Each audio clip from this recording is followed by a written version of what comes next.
So, hello friends, this is Mohammad Ali and you are watching Financial Concepts। तो आज हम एक नए टॉपिक के साथ स्टार्ट करने जा रहे हैं जो एक फाइनेंस का बहुत इम्पोर्टेंट और एक कह सकते हैं आपकी बेसिक टॉपिक भी है। इसको समझना बहुत ज़रूरी है अगर आप फाइनेंस के स्टूडेंट है या फिर आप इसमें ग्रो करना चाहते हैं। तो चलिए बिना टाइम वेस्ट करें हम स्टार्ट करते हैं सीधे। तो आज का जो टॉपिक है हमारा, जैसे आप देख सकते हैं, वो है कॉस्ट ऑफ कैपिटल। ठीक है, चलिए मूव ऑन करते हैं। तो सबसे पहली बात आती है इसको, जो वर्ड है कॉस्ट ऑफ कैपिटल, इसको समझना कि इसका मतलब एक्चुअल में होता क्या है। तो हम स्टार्ट करेंगे कैपिटल वर्ड से। कैपिटल वर्ड जिसको मालूम है अच्छी बात है, नहीं मालूम तो मैं बता देता हूँ। कैपिटल का मतलब होता है एनीथिंग जिससे हम बिजनेस स्टार्ट कर सकते हैं। राइट, जैसे यहाँ पे हम बिजनेस किससे किससे स्टार्ट करते हैं। ऑब्वियसली सबसे पहली बात ये है कि पैसा चाहिए, तो पैसा भी कैपिटल में आता है। ठीक है, और दूसरा आता है काइंड में। काइंड का मतलब होता है कोई सी भी ऐसी चीज जिसके थ्रू पैसे के अलावा हम बिजनेस स्टार्ट कर दें। फॉर एग्जाम्पल, जैसे ए बी दो पार्टनर हैं। ए ने बोला हमें बिजनेस स्टार्ट करना है तो मैं 1 लाख रुपए कैश ले आता हूँ, तो ऑब्वियसली 1 लाख रुपए कैपिटल हो जाएगी। बी ने बोला मेरे पास पैसे तो नहीं है बट मेरे पास एक फ्लैट पड़ा हुआ है जिसको मैं अपना कंपनी ऑफिस बना लूंगा, तो क्या फ्लैट कैपिटल में काउंट होगी? बिल्कुल होगी। तो यहाँ पे आपका 1 लाख भी आपका क्या है, कैपिटल है, वो कैश में आपका कैपिटल है, और फ्लैट भी आपका कैपिटल के अंदर काउंट होगा बट वो काइंड में काउंट होगा। तो अब एक बात तो ध्यान रखना है, कैपिटल जो होता है यहाँ पे आपका कैश में भी हो सकता है और काइंड में भी हो सकता है। बट यहाँ पे जो बेसिकली हम बात करने वाले हैं वो बेसिकली बात करने वाले इसके बारे में, यानी कि money view, money point of view के पर्सपेक्टिव से हम बात करने वाले हैं कि यहाँ पे कॉस्ट ऑफ कैपिटल क्या होती है। मतलब ये कि एक तरीके से हम जो भी कैपिटल लगाने वाले हैं उसकी कॉस्ट हमें क्या पड़ रही है। मतलब यहाँ पे जैसे फॉर एग्जांपल हमने यहाँ पे 1 लाख रुपए लगा दिए। ठीक है, ये हमारे बैंक अकाउंट में पड़े हुए थे। अब जब हमारे बैंक अकाउंट में ये पड़े हुए तो कहीं ना कहीं हमें 4% के हिसाब से सेविंग्स बैंक अकाउंट पे इंटरेस्ट मिल रहे होंगे ना। तो अब जब मैंने ये बैंक अकाउंट से निकाल के अपने बिजनेस में लगा दिया तो यहाँ पे क्या हुआ, ये 4% के अब हमें मिल रहा है? ऑब्वियसली नहीं मिल रहा, क्योंकि हमारे बैंक अकाउंट से पैसे जा चुके हैं। तो यहाँ पे हमारी ये क्या हो गई, कॉस्ट हो गई, क्योंकि अभी हमें 4% नहीं मिल रहा। ठीक है, तो यही सारी चीजें आज हम बात करने वाली। कॉस्ट ऑफ कैपिटल कितने टाइप की होती हैं, क्या क्या आता है इसके अंदर, कैसे लगती है। तो चलिए स्टार्ट करते हैं हम। अब मान लीजिए कोई कंपनी है, यहाँ पे एग्जाम्पल लेके चलते हैं हम। कोई कंपनी है, लेट्स से रिलायंस इंडस्ट्रीज है। ठीक है, अब उन्हें बिजनेस करना है तो बिजनेस करने के लिए क्या करेंगे, ये फंड रेज करेंगे। अब फंड रेज करने के तरीके कौन कौन से हो सकते हैं, हम वही बेसिक तरीके लेते हैं। सबसे पहला हो सकता है कि आपका लोन ले लो। लोन को हम क्या बोलते हैं, डेट बोलते हैं यहाँ पे। ठीक है, लोन ले लो। दूसरा तरीका कौन सा हो सकता है, इक्विटी शेयर्स इशू कर दो। इक्विटी शेयर्स इशू कर सकते हैं, मतलब पब्लिक में हमने शेयर इशू किए, बदले में पैसे ले लिए और पब्लिक को क्या दे दिया, शेयर दे दिया। नेक्स्ट होता है प्रेफरेंस शेयर्स इशू कर दो। प्रेफरेंस शेयर्स भी एक टाइप ऑफ शेयर्स होते हैं। ठीक है, वो अब बाद में डिस्कस कर लेंगे क्या होते हैं जब उसकी बारी आएगी। समझिए ये भी एक तरीके के शेयर्स होते हैं जो भी हम पब्लिक में इशू करते हैं, बदले में हमें क्या मिलता है, पैसा मिलता है। ठीक है, तो ये सारे बेसिक टाइप ऑफ क्या होते हैं, हमें फंड रेज करने के तरीके होते हैं। अब यहाँ पे एक एक करके समझेंगे कि इसके बदले में जो कॉस्ट लगती है वो एक्चुअल में होती क्या है। देखिए, डेट एक तरीके का, जैसे मैंने बताया, लोन होता है। जैसे हमें बैंक वगैरह के पास जाते हैं एक तरीके का लोन लेने, उसे हम क्या बोलते हैं, डेट बोलते हैं। ठीक है, अब जैसे कि आप बैंक के पास गए लोन लेने के लिए, तो बैंक क्या मांगेगा आपसे, इंटरेस्ट।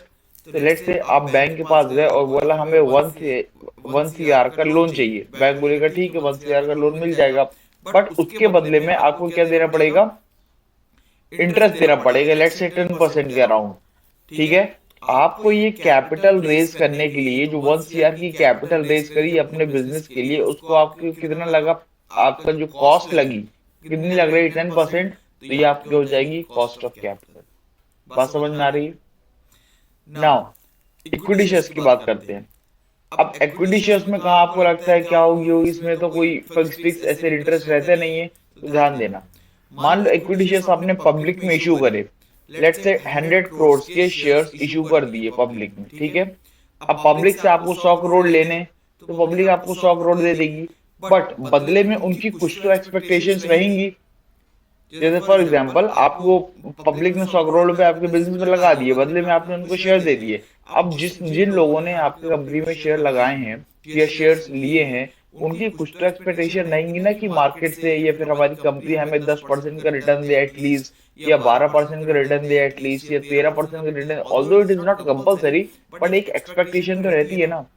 तो वो जो एक्सपेक्टेशन रहती है पब्लिक की कंपनी के द्वारा जहां पे उन्होंने इन्वेस्ट किया है, वो कह रहा थी आपकी कॉस्ट ऑफ इक्विटी शेयर्स, तो लेट्स से उनकी एक्सपेक्टेशन है 12%, तो ये 12% क्या हो जाएगा, कॉस्ट ऑफ इक्विटी शेयर। ठीक है। अब आते हैं प्रेफरेंसेस के ऊपर, सेम ऐसे ही अगर कोई पर्सन, कोई जनरल पब्लिक आपकी कंपनी के अंदर शेयर्स लेती है, बट वो प्रेफरेंस शेयर्स होते हैं। ठीक है। अब जो अगर वो प्रेफरेंस शेयर्स होते हैं तो उसके बदले में भी कुछ ना कुछ पब्लिक की एक्सपेक्टेशन रहेगी, तो उन एक्सपेक्टेशन को हम बोलते हैं क्या, cost of preference share. Let's say वो एक्सपेक्टेशन रेट जो पब्लिक है वो आपसे कंपनी से बोल रही है कि हमें एक्सपेक्टेशन रेट है फॉर आपकी कंपनी से 10% का, तो 10% क्या है, कॉस्ट ऑफ प्रेफरेंस शेयर।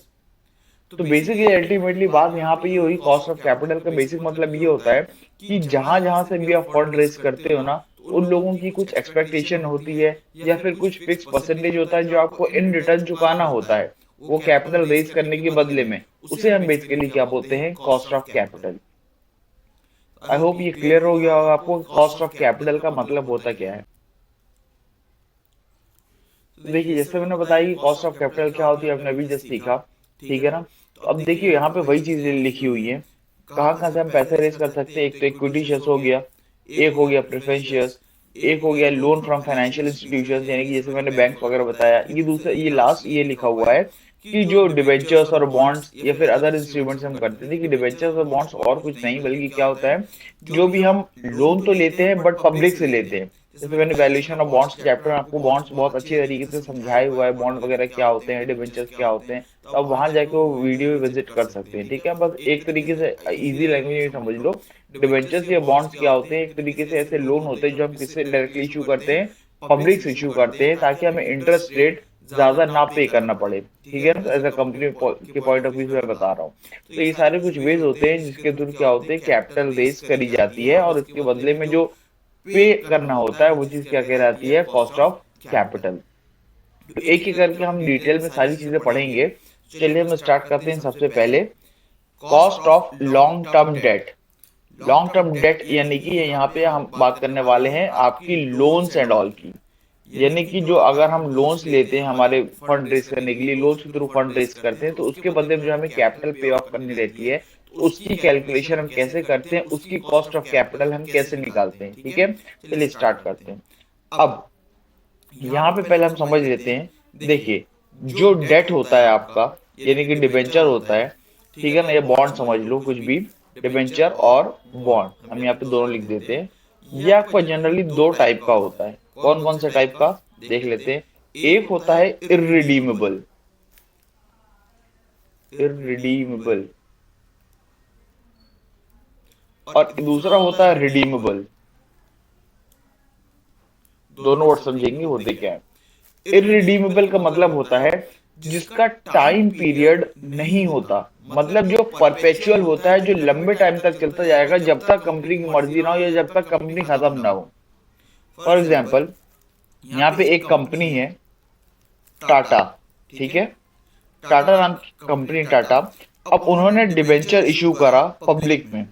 अब डिबेंचर इशू कर दिया, ठीक है। अब यहाँ पे जो डिबेंचर होते हैं, यानी कि जो लोन होता है, आपको ये मालूम है कि जो भी इंसान लोन लेता है उसका एक टाइम पीरियड फिक्स होता है कि इतने टाइम बाद लोन चुकाना पड़ेगा।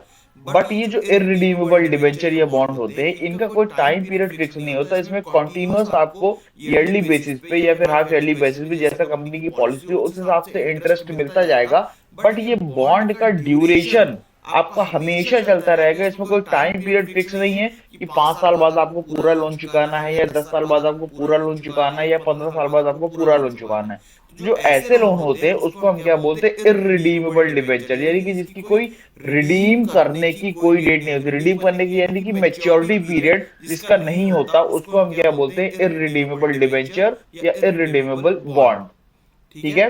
और एक बात ध्यान रखना, जब भी डिबेंचर और बॉन्ड की बात आती है तो इसके नाम के आगे हमेशा उसका इंटरेस्ट का परसेंट जुड़ा रहता है। यानी कि अगर मान लो यहाँ पे टाटा ने इशू करे 100 रुपए का एक बॉन्ड इशू करा, ठीक है, तो यहाँ पे इस 100 रुपए के एक बॉन्ड के आगे, जैसे मैंने बताया कि बॉन्ड के ऊपर इंटरेस्ट मिलता है, तो यहाँ पे इसके आगे आपका परसेंटेज लिखा रहेगा, जैसे 9% डिबेंचर्स, या कोई अगर 10% इंटरेस्ट दे रहा होगा तो उसके आगे लिखा होगा 10% डिबेंचर्स। तो ये देखिए आप लोग कंफ्यूज मत होना, जस्ट इसका यहाँ से यहाँ तक पूरा एक नाम है कि 9% वाले डिबेंचर्स हैं, या 10% वाले डिबेंचर्स हैं, या 12% वाले डिबेंचर्स हैं। तो हर एक कंपनी अलग अलग परसेंटेज वाइज डिबेंचर इशू करती है, जो बेसिकली इसका पूरा नाम होता है, ठीक है, और उसी बेसिस पे इंटरेस्ट मिलता है।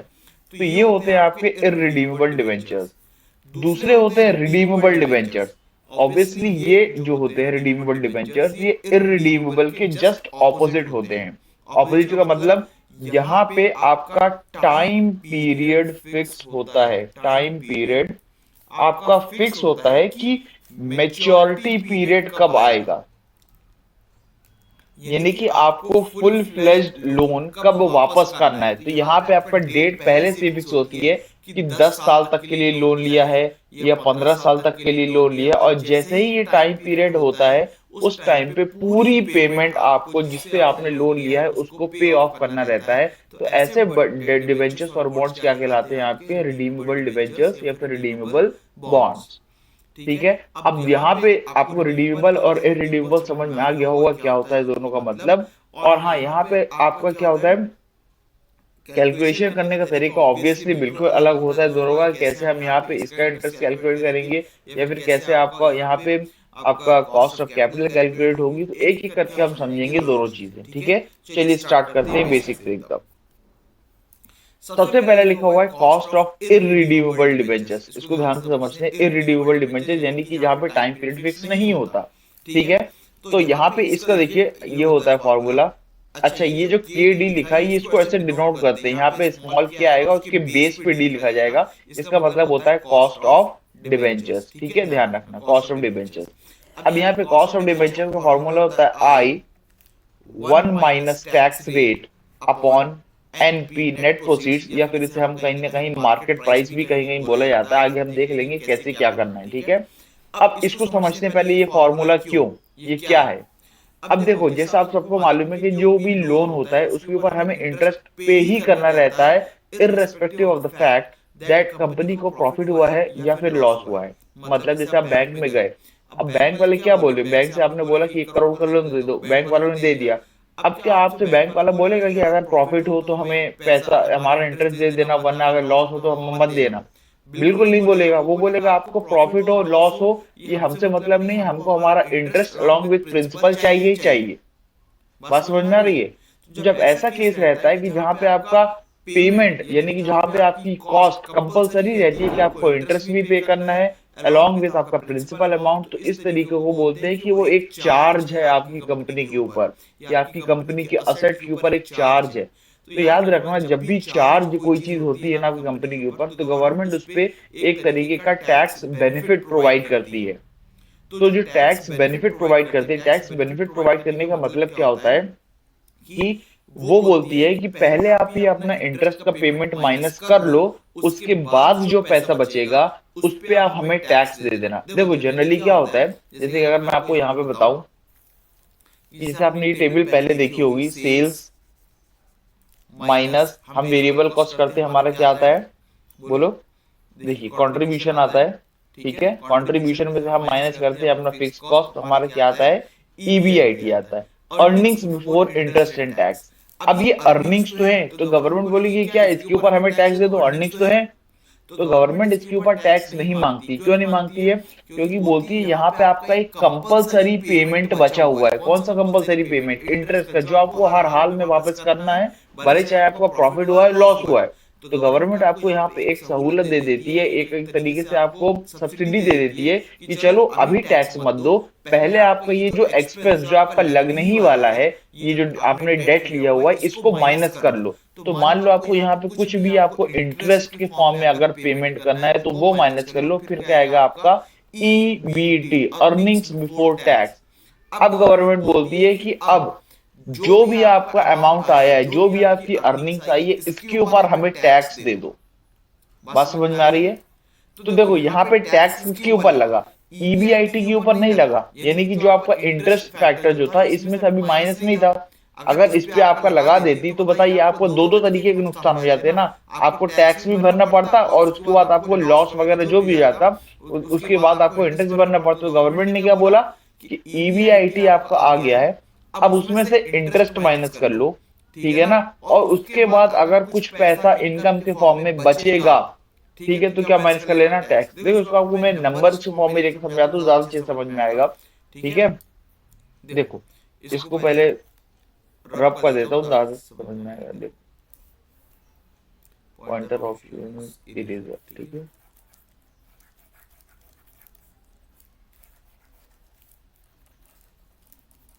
हाँ चलिए,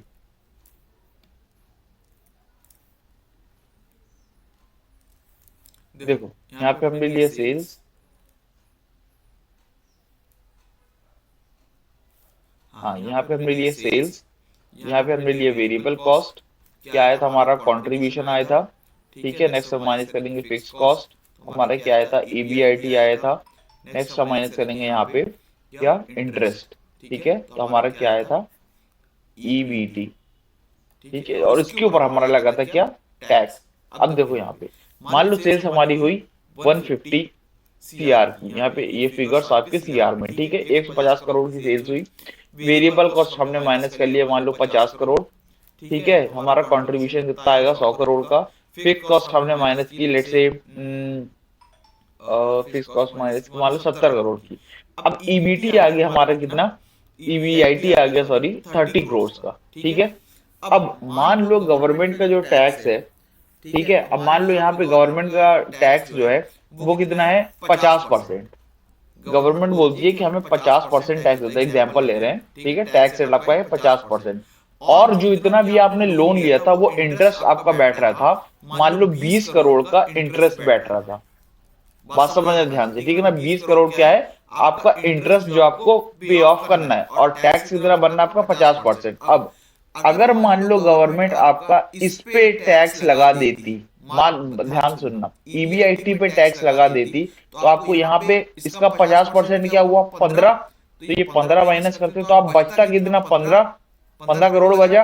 अब इसके ऊपर आपको कितना पेमेंट करना है, इंटरेस्ट तो पे करना ही पड़ेगा जैसे पहले बताया। अब इस पे आप अगर इंटरेस्ट पे करते तो आप बताओ, देखो 15 करोड़ तो आपके पास बचा है, उस पे आपको 20 करोड़ इंटरेस्ट और पे करना है, सीधे सीधे यहाँ पे 5 करोड़ का लॉस हो रहा है। बताओ, हो रहा है ना। अब तो गवर्नमेंट इसी लॉस को बचाने के लिए आपको यहाँ पे एक सब्सिडी देती, गवर्नमेंट बोलती है कि आप इस पे टैक्स मत दो, ये जो ईबीआईटी आया है इस पे टैक्स मत दो, पहले तुम टैक्स इंटरेस्ट माइनस कर लो, उसके बाद जो बचे यहाँ पे उस पे टैक्स दे देना। तो अब क्या करेंगे जब ये सिचुएशन है, तो देखो 30 करोड़ बचे आपकी ईबीआईटी, इसमें हम क्या माइनस करेंगे, पहले इंटरेस्ट माइनस करेंगे। इंटरेस्ट कितना था, 20 करोड़ का, बचा कितना, ईबीटी 10 करोड़। अब इसके ऊपर गवर्नमेंट बोलेगी हमें टैक्स दो, टैक्स रेट कितना था बताया, 50%। तो 5 करोड़ यहाँ पे दिया, तो हमने बचा कितना, 5 करोड़ वो ईबीटी, तो अब हमें 5 करोड़ का प्रॉफिट आया। बात समझ में आ रही है। तो यहाँ पे जब हम डेट लेते हैं उसके ऊपर जो भी पेमेंट करते हैं उसके ऊपर हमें टैक्स बेनिफिट रिसीव होता है। बात समझ में आ रही है। तो इसी टैक्स बेनिफिट को बताने के लिए यहाँ पे ये बताया गया है कि जो भी आपका इंटरेस्ट पेमेंट करो, जैसे अभी हमने इंटरेस्ट पेमेंट कितना कर रहा था, 20 करोड़ का, उसके ऊपर आपको टैक्स बेनिफिट प्रोवाइड होता है, जिसको हम डिनोट करते हैं, मान लो 50% टैक्स है या फिर 30% टैक्स है, तो 1 माइनस 30% को हम 0.3 लिख सकते हैं, ठीक है ना। तो यहाँ पे 0.3 लिख दिया, 1 माइनस 0.3 अपॉन में जो भी हमारा मार्केट प्राइस अभी चल रहा होगा डिबेंचर का, मान लो 100 रुपए चल रहा है, तो यहाँ पे हम कैसे कैलकुलेट करेंगे, 20 इंटू कितना होगा, 0.7 अपॉन 100। तो यहाँ पे कितना आएगा आपका, 14 अपॉन 100, तो ये आएगा 0.14, ये इसको हम लिख सकते हैं 14%। बात समझ में आ रही है, क्लियर है। तो यहाँ पे अल्टीमेटली हमारा जो कॉस्ट बैठ रही है कितनी बैठ रही है, 14% बैठ रही है। यानी कि अच्छा मान लो अगर हम ये चीज नहीं करते, ये वाली जो हमने टैक्स का जो हमें बेनिफिट मिला ये चीज नहीं करते, तो हमारी कितनी कॉस्ट आती। तो देखो इंटरेस्ट जितना हम पे कर रहे हैं यानी कि 20 और डिवाइड बाई जितना मार्केट प्राइस चल रहा है, तो 20 अपॉन 100 कितना हो गया, 0.2। यानी कि हमारी जो कॉस्ट आती कितनी आती, 20% आती।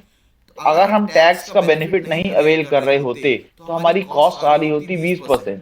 बट हमें जो टैक्स बेनिफिट मिला गवर्नमेंट की तरफ से, वो उसके बाद हमारी कॉस्ट कितनी आ रही, 14%। यहाँ तक आई होप आपको क्लियर हो गया होगा कि हमने ये 1 - T क्यों किया। ठीक है, तो ऐसे निकालते हैं हम इररिडीमेबल डिबेंचर्स का कॉस्ट। अब जिसको समझ में आ गया ठीक है, नहीं आया तो हम एक जो नेक्स्ट क्वेश्चन करने वाले हैं उससे और अच्छी तरीके से आ जाएगा आपको, उसे हम देखते हैं। देखो, 5 years ago चंदी लिमिटेड इशूड 12% इररिडीमेबल डिबेंचर्स। ध्यान देना, 12% इररिडीमेबल डिबेंचर्स हैं, यानी कि जो जिसकी कोई टाइम लिमिट नहीं है। एट 103, इशू कितने में किया, 103 में किया, ठीक है। एट 3 रुपीज प्रीमियम, यानी कि 3 रुपए प्रीमियम पे। प्रीमियम पे करने का मतलब होता है डिबेंचर एक्चुअल में 100 रुपए का ही होगा, बट जो कंपनी ने लोगों को दिया वो 103 पे दिया, जहां पे 3 रुपए प्रीमियम कमाए कंपनी ने। To their par value of 100। Par value को मतलब पता है आपको, फेस वैल्यू होती है, ठीक है ना, जो मतलब एक्चुअल वैल्यू होती है जो इंडेंचर पे लिखी होती है। Current market price of these debenture is 95। अब करंट प्राइस क्या चल रहा है, देखो यहाँ पे यही बात आपको मेन फोकस करनी है कि करंट में प्राइस क्या चल रहा है। करंट में चल रहा है 95, ठीक है। If the companies page corporate tax at a rate of 35%, अब यहाँ पे टैक्स रेट दिया हुआ है कितना, 35% का।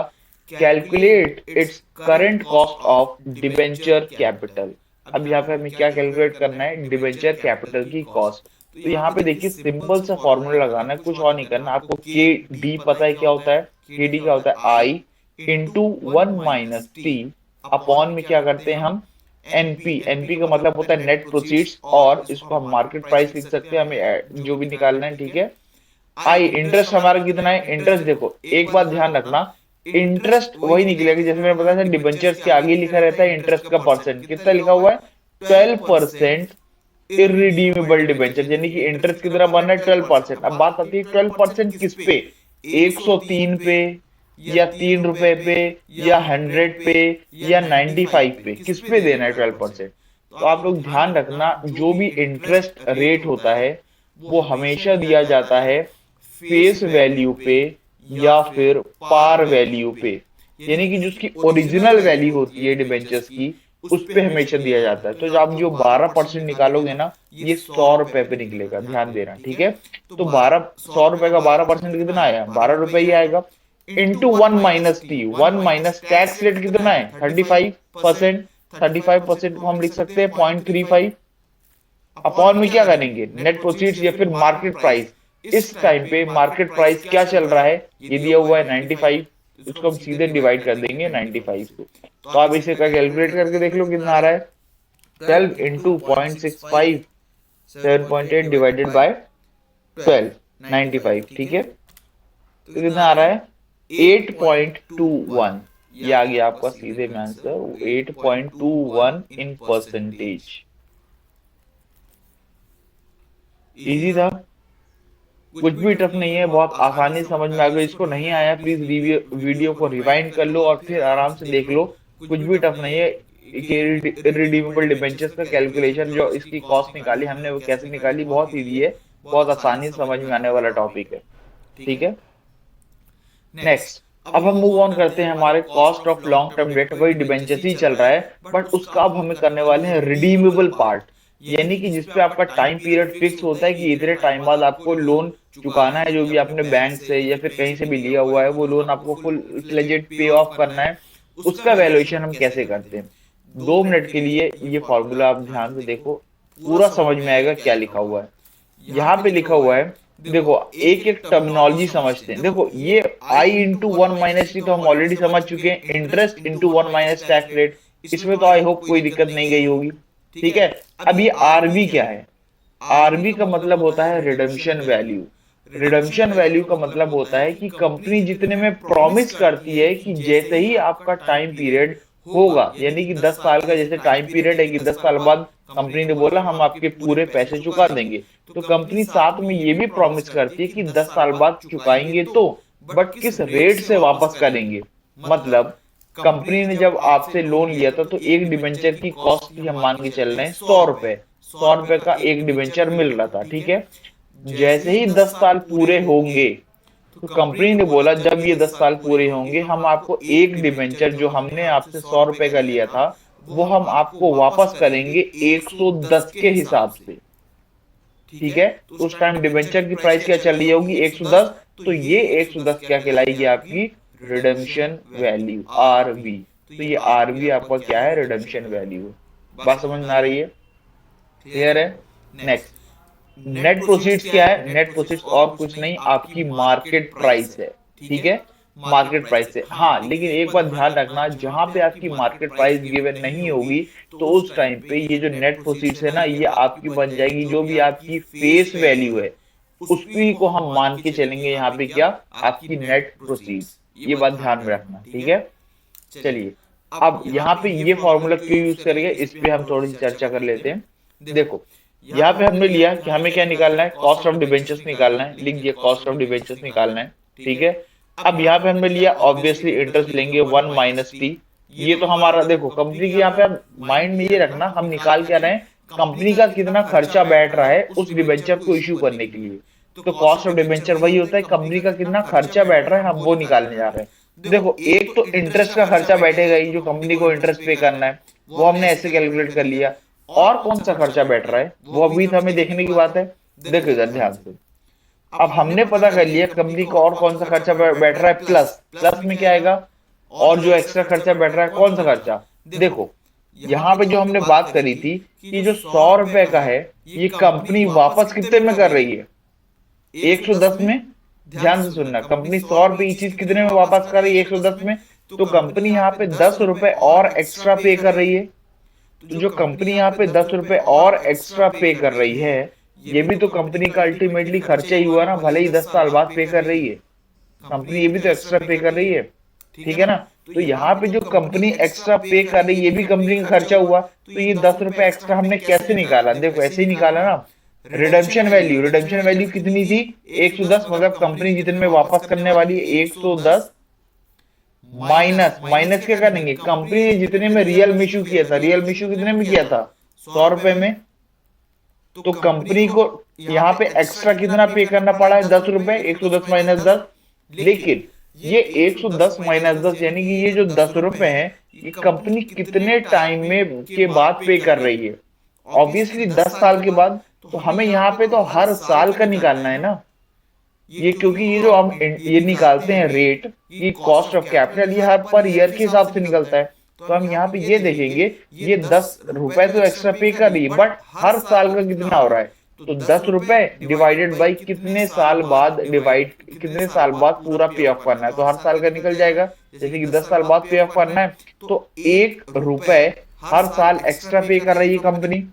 तो हमने वही तो किया, यहाँ पे देखिए, आरवी माइनस एनपी, यानी कि redemption value minus net proceeds, ये वही तो है, 110 जो रिडेम्पशन वैल्यू थी, और इधर 100 रुपए जो आपकी क्या थी, नेट प्रोसीड्स थी, और डिवाइडेड बाई क्या करेंगे हम, एन, एन यानी कि नंबर ऑफ ईयर्स, यानी कि जितने टाइम बाद वो रिडीम होगा, यानी कि इस केस में हमारा 10 साल था।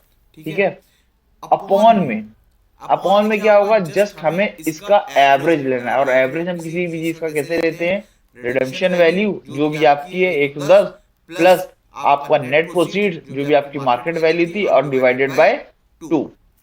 यही करते हैं हम एवरेज लेने के लिए, दैट्स इट। तो हम बेसिकली यहाँ पे ये फॉर्मूला और कुछ नहीं, बस ऐसे निकालना है, जितनी भी हमारी इंटरेस्ट हमने पहले कैलकुलेट करना सीख लिया था इररिडीमेबल में, प्लस जितनी भी कॉस्ट आपकी एवरेज आपकी एक्स्ट्रा आ रही है, और डिवाइडेड बाय जो भी हमारी रिडेम्पशन वैल्यू है, दैट्स इट। ऐसा करके हम क्या निकालेंगे, हमारी cost of long term debt, right.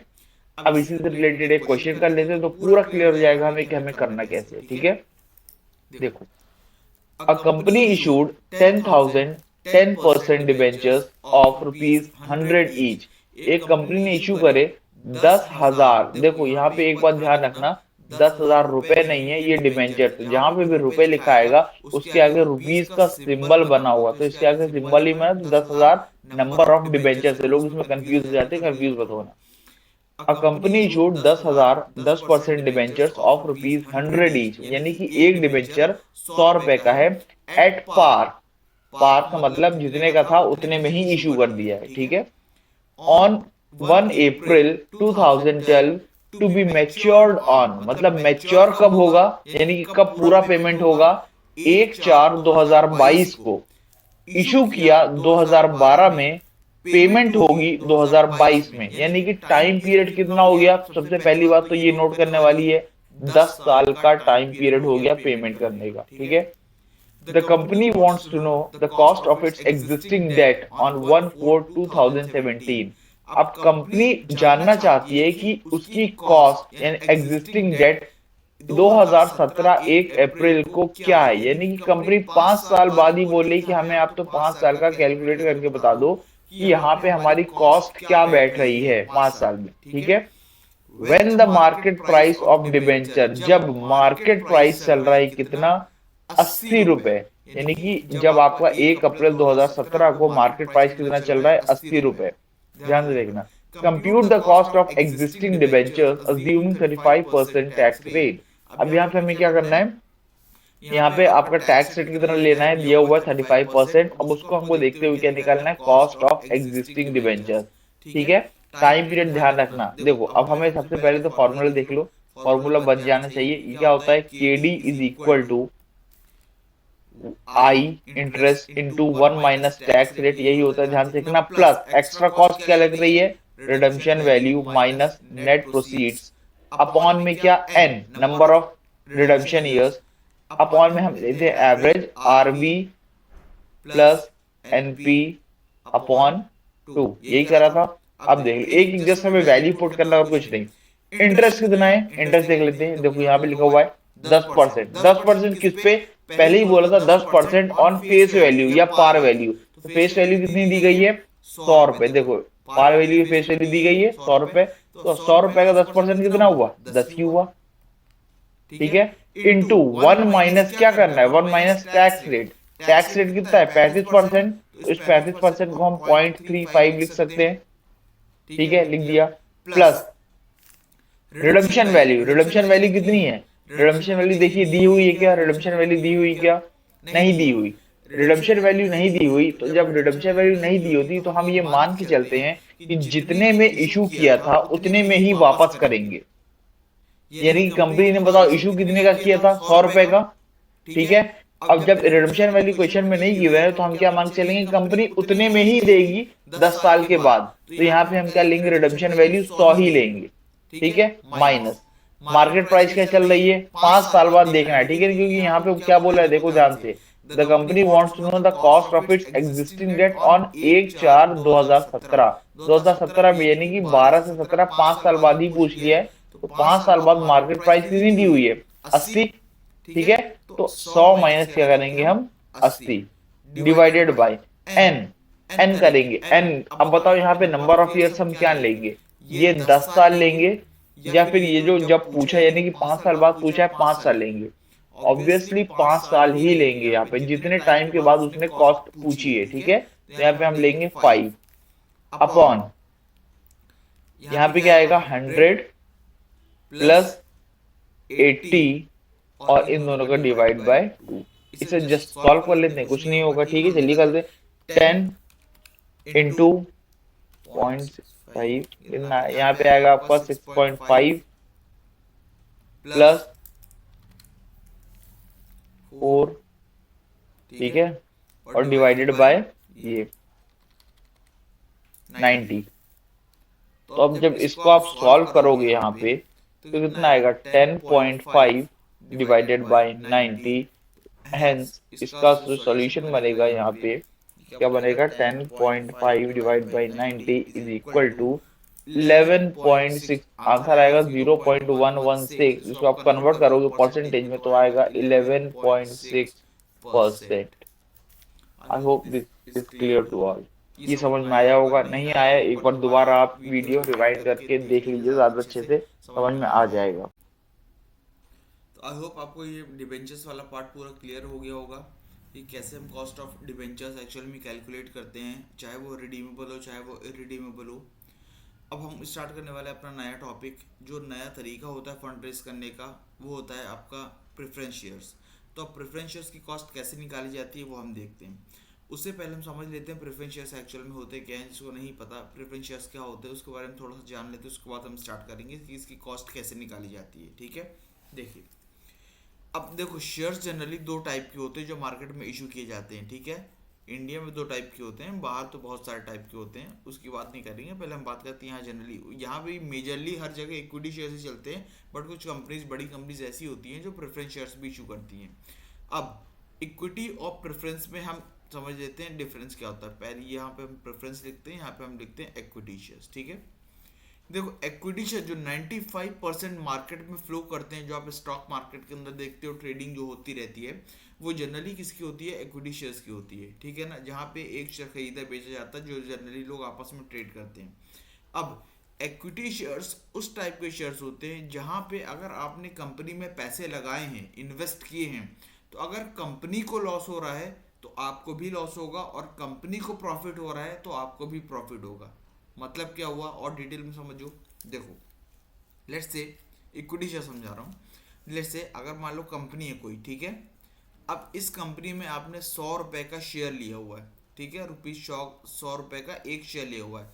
अब अगर इस कंपनी का शेयर, इसका शेयर जो है मान लो कि 95 रुपीज़ का हो गया, तो आप कंपनी को लॉस हुआ 5 रुपए का, तो इस केस में आपको भी लॉस होगा कितने का? 5 रुपए का। बात समझ में आ रही है। और कंपनी का अगर हो गया यहाँ पे प्रॉफिट कितने का? 105 रुपए का हो गया शेयर, तो आपका भी प्रॉफिट कितना होगा? 5 रुपए का होगा, और आपका भी शेयर का प्राइस कितना हो जाएगा? 105। तो मतलब बेसिकली ये हुआ कि जो कंपनी के हिसाब से फ्लोट करता रहता है मार्केट में, कंपनी के हिसाब से जहाँ पे आपको प्रॉफिट या लॉस होता है। अब ये लॉस भी आपका हो सकता है कि एकदम बिल्कुल ही 100% हो जाए, और प्रॉफिट भी हो सकता है कितने टाइम से हो जाए, वो टोटली डिपेंड करता है कंपनी के ऊपर, ठीक है ना। तो यहाँ पे आपका लॉस भी कोई लिमिट नहीं है कि लॉस हो सकता है आपका जो जितना भी पैसा लगाया है वो जीरो हो जाए। ये भी हो सकता है कि जितना भी पैसा आपने लगाया है वो डबल ट्रिपल हो जाए, कोई भरोसा नहीं है। तो ऐसे शेयर्स जहाँ पे आपका रिस्क हाई होता है और रिवॉर्ड भी हाई होता है, ऐसे शेयर्स को हम क्या बोलते हैं? Equity shares. मतलब पैसे जाने के भी पूरे चांसेस हैं और डबल ट्रिपल होने के भी पूरे चांसेस हैं, ठीक है। ऐसे शेयर्स को हम क्या बोलते हैं? Equity shares. और दूसरी तरफ आते हैं प्रेफरेंस शेयर्स। ये क्या शेयर्स होते हैं? ये भी सेम होते हैं, आपको कंपनी से मिलते हैं शेयर्स। यहाँ पे लेकिन क्या होता है, इन शेयर्स के आगे एक परसेंटेज लगा होता है, यानी कि 10% प्रेफरेंस शेयर्स वाले हैं या 15% वाले, जैसे डिबेंचर्स के आगे हमने पढ़ा था परसेंटेज लगा होता है, वैसे यहाँ पे भी परसेंटेज प्रेफरेंस शेयर्स के आगे लगा होता है। इसका मतलब होता है कि कंपनी चाहे कितना भी कमा ले, बट आपको उतना ही अमाउंट मिलेगा जितना आपने यहाँ पे परसेंटेज लगे हुआ है। मान लो आपका शेयर का प्राइस कितना, मान लो आपका शेयर का प्राइस 100 रुपए से बढ़ के हो गया 120 रुपए या 130 रुपए या 200 रुपए भी हो गया, बट आपको कितना मिलेगा?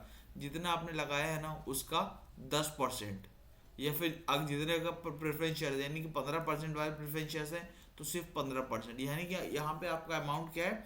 लिमिटेड है जो भी आपको प्रॉफिट होने वाला है। लेकिन यहाँ पे एक बेनिफिट ये रहता है, यहाँ पे कभी भी आपको नुकसान नहीं होता। नुकसान नहीं होता मतलब ये कि अगर मान लो कंपनी का शेयर प्राइस 100 से कम होके अगर चला जाता है 95 पे, तो यहाँ पे आपको ना कुछ देना होगा ना कुछ आपको मिलेगा, सेम रहेगा। आपका 100 रुपये जितना लगाया है उतना ही रहेगा, मतलब यहाँ पे आपको लॉस नहीं होता।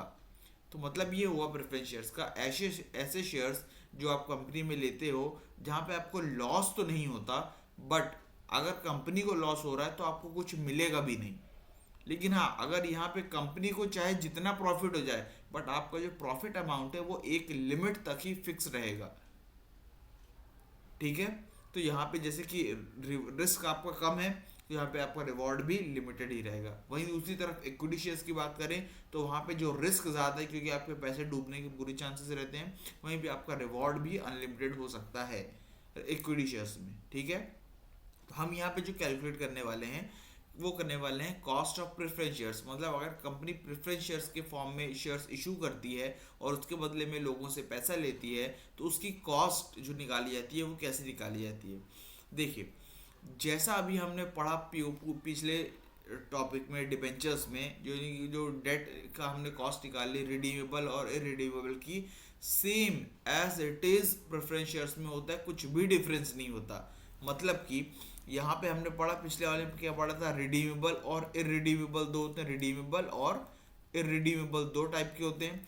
यहाँ पे भी रिडीमेबल और इरिडीमेबल दो टाइप के होते हैं। मतलब प्रेफरेंस शेयर्स के भी एक टाइम होता है, अगर वो टाइम पीरियड पे रिडीम कर दिए जाते हैं, यानी कि पूरे वापस कर दिए जाते हैं, तो उनको बोला जाता है रिडीमेबल प्रेफरेंस शेयर्स। मान लो 10 साल का लिए कंपनी ने बोला कि 10 साल के लिए हम इशू कर रहे हैं, तो यहाँ पे 10 साल टाइम पीरियड गिवन है, उसको हम क्या बोलेंगे, रिडीमेबल।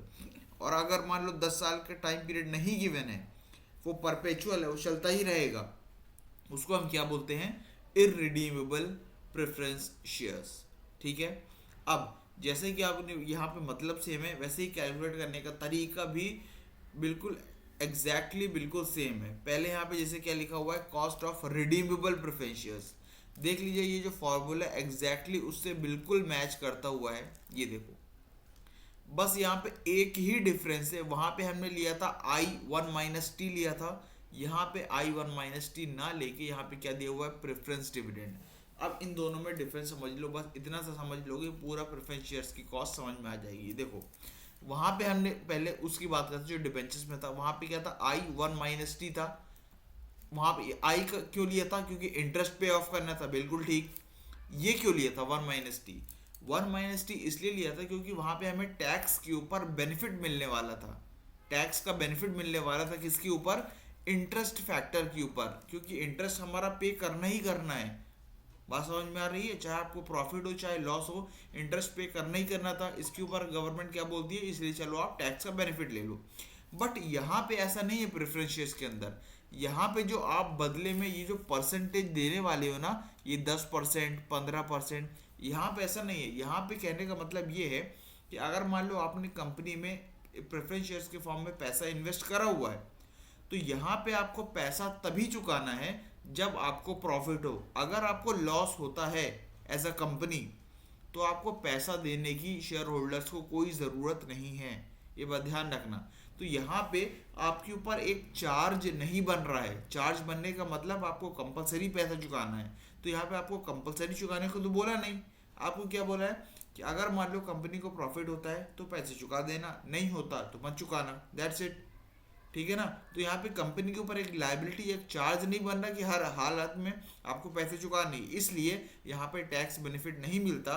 सिर्फ जितना डिविडेंड पे करना है उतना ही लिया है। तो देखो पीडी लिखा हुआ है, पीडी का मतलब प्रेफरेंस डिविडेंड। यहाँ पे जो आप बदले में चुकाते हो ना, वो देखो डिबेंचर के केस में क्या बोलते हैं, उसे हम इंटरेस्ट बोला जाता है, क्योंकि डिबेंचर एक तरीके का लोन होता है। लोन के बदले में जो चीज़ पे ऑफ करना होता है उसे इंटरेस्ट बोलते हैं। जो शेयर्स के बदले में पे ऑफ करना होता है उसे हम किस नाम से बोलते हैं, फाइनेंस में डिविडेंड नाम से बोला जाता है।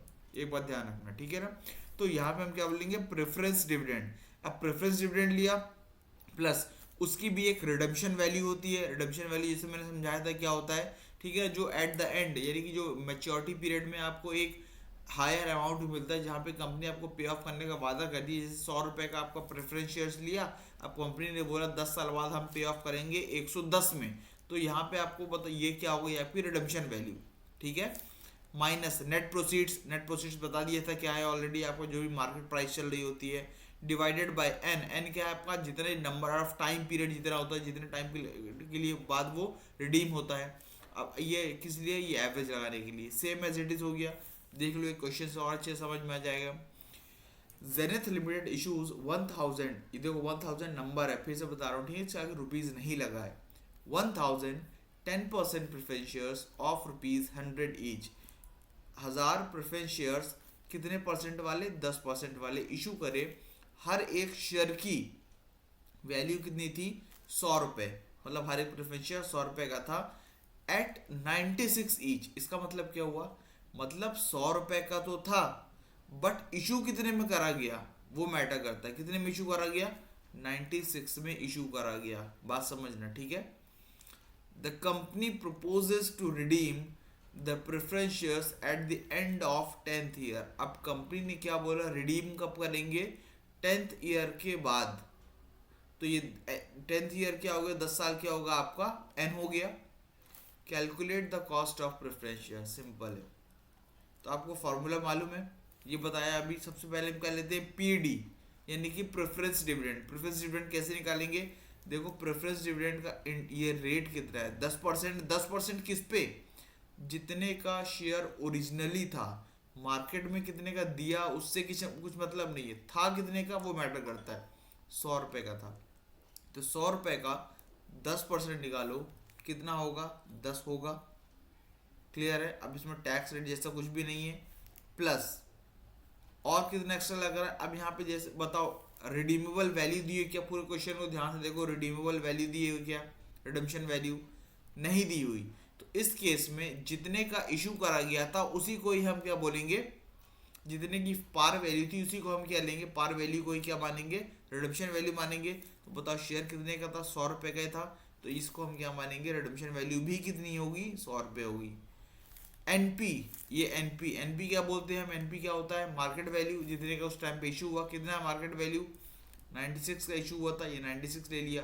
अपॉन में, अपॉन में क्या आएगा, एन, एन कितना था, नंबर ऑफ ईयर्स 10 साल, अपॉन में इसका एवरेज 100 प्लस 96 अपॉन 2, सिंपल था यही है।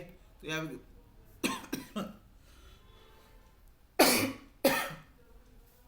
10 प्लस करीब कितना आ रहा है